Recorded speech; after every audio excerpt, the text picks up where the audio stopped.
Halo Smart People, kembali lagi sama Smart Indonesian Channel. Kali ini kita akan nge-benchmark hasil build kita yang kemarin, si komputer hitam kuning ini. Kalau kalian belum nonton, bisa tonton videonya, linknya di sini.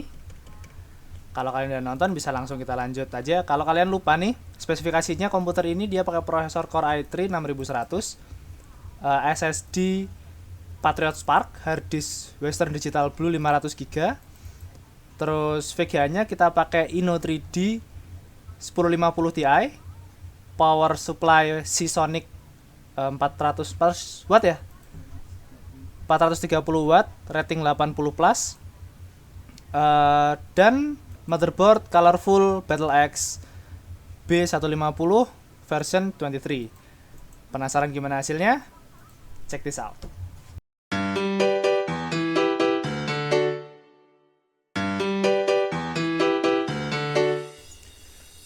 Oke, untuk rangkaian benchmark kali ini pertama kita awali dulu dengan 3D Mark. Yang pertama Time Spy.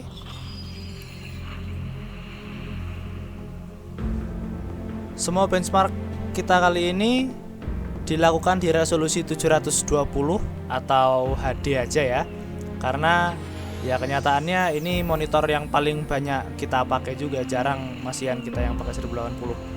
Ada sih, tapi kemungkinan besar kalau kalian nge-build komputer dengan harga seperti ini, ya kemungkinan besar monitor yang kalian pakai juga yang 720 karena budget oriented.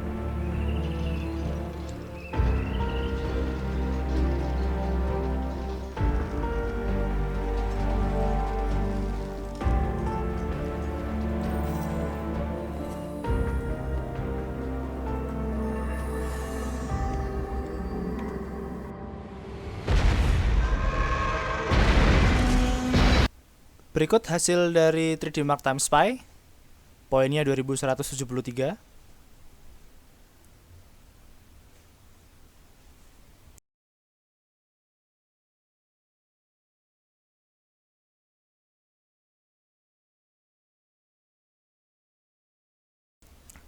Selanjutnya kita akan benchmark 3D Mark Firestrike.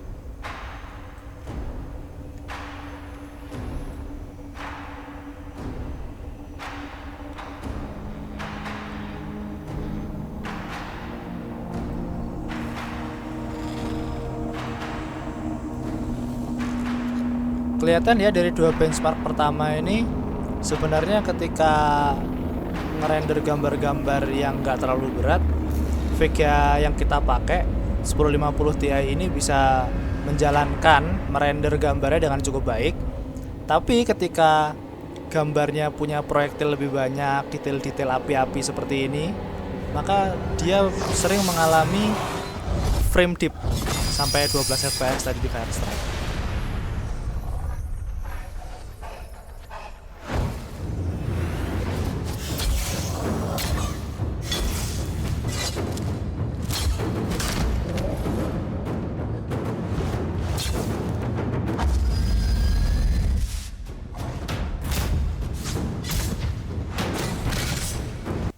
Tapi hasilnya cukup baik, yaitu 5.877 poin.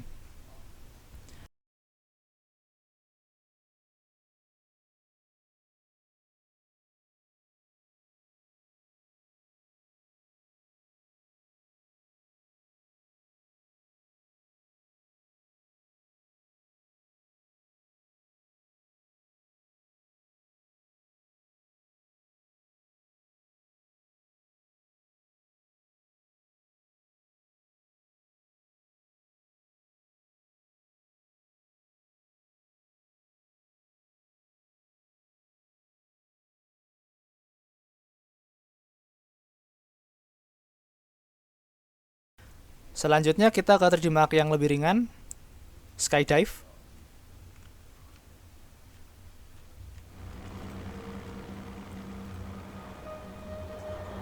Nah, memang kelihatan banget ya di benchmark ini beban yang dijalankan oleh si VGA ini jauh lebih ringan dibanding dua benchmark sebelumnya.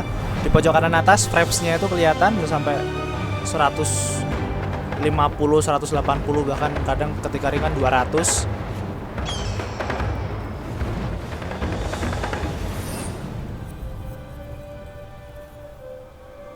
Kalau di sini sama sekali nggak ada jitter atau frame dips yang berasa, karena dengan 100 fps dan monitor yang kemungkinan besar kalian pakai 60 fps ya, atau 60 Hz, nggak akan kerasa frame dipsnya.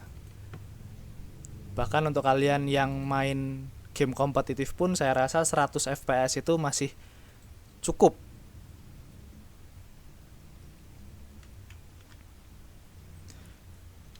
Beralih ke game, yang pertama kita bahas di The Rise of Tomb Raider.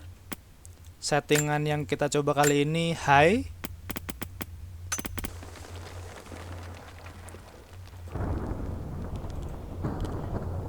FPS rata-rata yang kita dapatkan 60, itu dengan MSI 4X 4 kali. Dan di sini tidak nampak ada artefak-artefak rendering yang terlihat. Nah, barusan itu kayak ada frame dip, itu lumayan jarang. Tapi di scene ini perlu diingat bahwa ini memang cukup berat, mengingat budget kita yang nggak tinggi. Hasil ini cukup baik.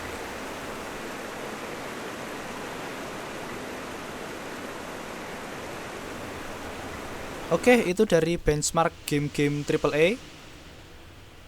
Sekarang kita akan ngebenchmark lagi ke game-game yang banyak orang mainin, yang kemungkinan besar akan dipakai oleh orang-orang yang menggunakan komputer build setingkat ini. Pertama kita mulai dari Dota dulu. Settingnya semua mentok ya. Phishing tidak kita pakai karena monitor yang kita pakai nggak support phishing. Dengan semua setting maksimal, Dota bisa mencapai 80 fps tuh di kanan atas kelihatan framesnya ya. Mentok-mentok ketika dips ya sampai 78-75 lah. Kalau pas lagi ringan bisa sampai 90-100. Rata-rata ketika war 80.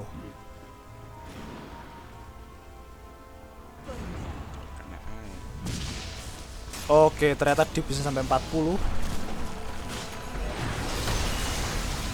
Ya, jadi bagi kalian yang bener-bener ingin main Dota dengan FPS di atas 60, mungkin harus mengurangi sedikit settingannya. Karena seperti dilihat tadi, ketika banyak action yang dilakukan, banyak skill yang dikeluarkan, dipnya bisa sampai 40 fps.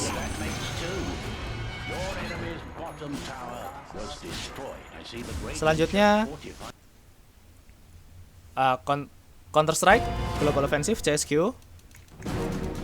Di game ini karena memang lebih ringan daripada Dota, frame yang dihasilkan sangat tinggi, 140, 190, 200. Bahkan ketika yang intensif pun nggak turun di bawah 100.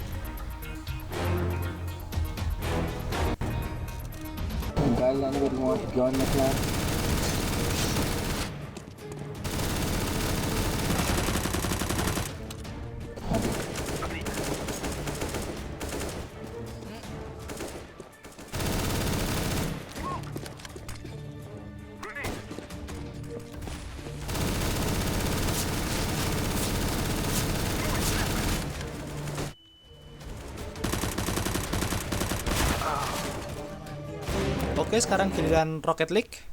Di game ini sama seperti CS:GO, framenya yang dihasilkan tinggi banget.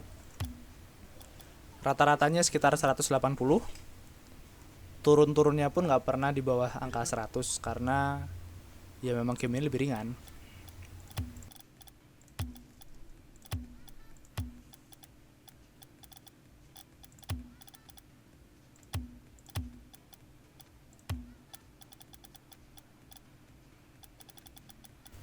Build ini sangat kami rekomendasikan buat kalian yang ingin bikin komputer dengan tujuan untuk live streaming game, entah ke Twitch atau ke YouTube, ya iseng-iseng atau profesional. Budget ini sudah sangat mumpuni.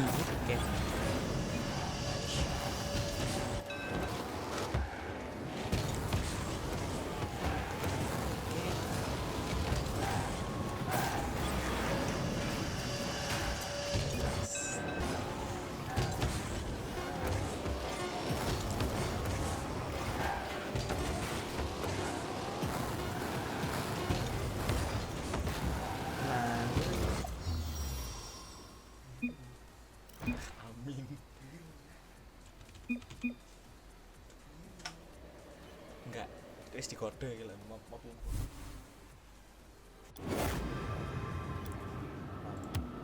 Game terakhir yang kita benchmark kali ini yaitu Overwatch.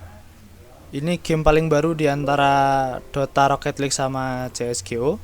Sekali lagi settingannya kita bikin mentok kanan, Ultra.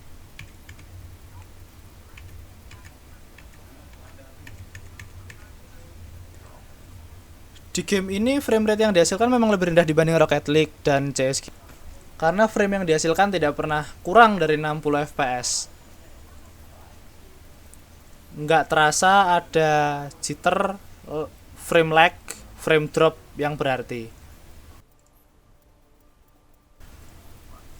Jadi kesimpulan benchmark kali ini, komputer build seperti ini sangat baik untuk kalian yang pengen bikin komputer dengan orientasi budget sekitaran 6 juta. Plus bagi kalian yang suka main game dan ingin memulai channel streaming kalian sendiri entah di Twitch atau di YouTube, komputer dengan konfigurasi seperti ini cukup ideal dan bisa menghasilkan kualitas permainan dan streaming yang cukup baik, terutama dengan fitur streaming bawaan dari Nvidia yang memungkinkan kalian untuk main game tanpa mengurangi performa saat streaming. Jadi frame saat streaming dan saat main game tanpa streamingnya nggak akan beda jauh. Ini sudah dibuktikan sama yang punya komputer ini karena yang sebelumnya dia biasa main game pakai laptop. Buat main gamenya aja laptopnya udah menggos, laptopnya udah ngeden. Tapi setelah dia pakai komputer ini, frame yang dihasilkan jauh lebih tinggi dengan settingan lebih tinggi dan saat streaming pun nggak kerasa bedanya. Jadi bagi kalian yang mau main game bisa bikin komputer seperti ini, yang mau streaming komputer kayak gini juga cukup banget. Kalau di channel sebelah ada komputer streaming dengan harga 8 jutaan, part-partnya sebenarnya sama, cuma beda mereknya. Dan kita di sini berhasil membuild komputer dengan spesifikasi yang kurang lebih sama.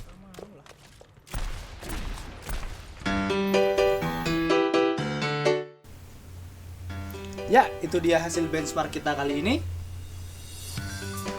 Jadi ini adalah contoh salah satu komputer dengan performa paling baik yang bisa kalian bikin saat ini dengan budget 6 juta rupiah. Kalau kalian bisa ngerakit atau nyusun komputer dengan spesifikasi dan performa yang lebih baik dari komputer harga 6 juta ini dengan harga yang sama ya, kalian bisa tulis komen di bawah kira-kira seperti apa spesifikasinya. Atau kalian kalau suka video format seperti ini, kasih tahu juga komen-komen di bawah. Siapa tahu di lain kesempatan kita bisa bikin video kayak gini lagi. Oke, jangan lupa like video ini kalau kalian suka, dislike kalau kalian nggak suka, subscribe untuk lebih banyak konten seperti ini. Sampai jumpa. Ya.